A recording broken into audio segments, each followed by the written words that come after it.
ఈరోజు దేవుని వాక్యం. మీ అవమానమునకు ప్రతిగా రెట్టింపు ఘనత నొందుదురు. యెషయా గ్రంథము 61వ అధ్యాయము 7వ వచనము.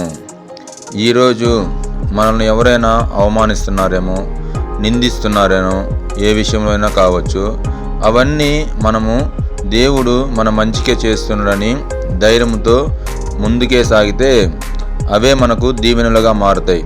కానీ వాటిని చూసుకొని నిరాశపడిపోయి వెనకడుగు వేశామంటే మనం అక్కడే పడిపోతాము, ఓడిపోతాము. కానీ దేవుడు ప్రతి అవమానానికి రెట్టింపు ఆశీర్వాదములు మనకి ఇస్తాను అంటున్నాడు.